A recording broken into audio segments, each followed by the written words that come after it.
Police की तरफ से नोटिस मिला है, चाहे वो अंडर सेक्शन 41A CRPC हो या सेक्शन 91 हो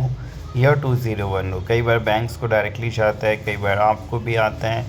अकाउंट कई बार पहले फ्रीज़ होता है, कई बार अकाउंट फ्रीज़ होने के कुछ महीने बाद ये नोटिस आते हैं।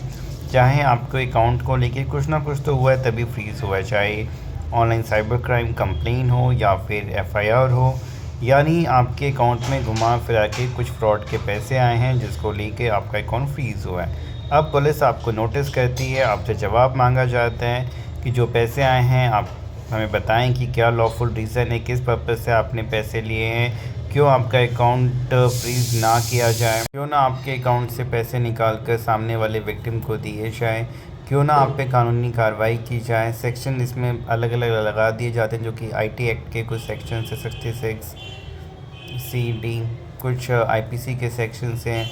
419, 420, यानी आप पे एक तरीके का आरोप लगता है चीटिंग का, फ्रॉड का, यानी धोखाधड़ी का, कि आपने सामने वाले को धोखाधड़ी करके उससे पैसे अपने खाते में मंगवा लिए, जो कि हकीकत होता नहीं है, क्योंकि आपने तो जिसके साथ फ्रॉड हुआ है उसका और आपका कोई डायरेक्ट लिंक ही नहीं है।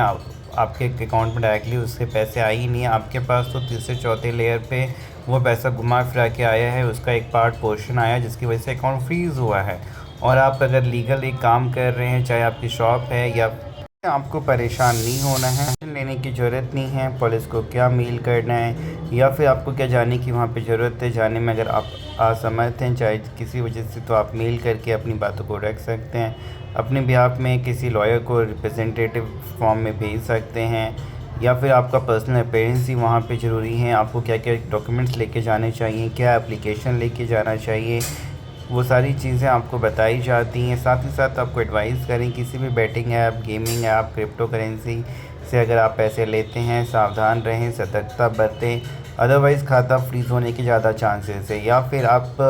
CSP सेंटर यानी ग्राहक सेवा केंद्र चला रहे हैं जहाँ पे लोग आते हैं और अपनी मजबूरी बता के कहते हैं हम आपको ऑनलाइन ट्रांसफ़र कर रहे हैं, हमें कैश की ज़रूरत है, तो भी सावधान हो जाएं। सामने वाला जो आपको ऑनलाइन ट्रांसफ़र कर रहा है वो फ्रॉड का पैसा हो सकता है, बदले में आपसे कैश ले लेगा जिसका कोई प्रूफ नहीं रहेगा और फिर कल होके आप मुसीबत में पड़ेंगे। इसलिए अगर ऐसा कोई व्यक्ति आता है तो सामने वाले से उसकी आइडेंटिटी प्रूफ लें, कहीं ना कहीं साइन करवाएं, तो उसके बाद ही दें। अगर वो जेन्युइन होगा तो देगा, नहीं होगा तो नहीं देगा। अदरवाइज़ लालच में कुछ 100, 200, 500, 1000 के लालच में आप एक बड़ी मुसीबत में पड़ सकते हैं, अरेस्ट हो सकते हैं, पुलिस के चक्कर काटने पड़ सकते हैं, लाखों हज़ारों रुपये आपके मेहनत के भी फंस जाएंगे। अगर फिर भी सब कुछ कई बार चीज़ें होती हैं जो आपके कंट्रोल के बियॉन्ड होती हैं, सब कुछ करने के बावजूद आप प्रॉब्लम में फंस जाते हैं, तो अब इस सिचुएशन में कैसे बचना है, क्या मेल करना है, पुलिस अरेस्ट से, FIR से, कोर्ट केस से कैसे बचना है, आपको अपने अकाउंट को कैसे अनफ्रीज़ कराना है, NOC कैसे लेना है, बैंक से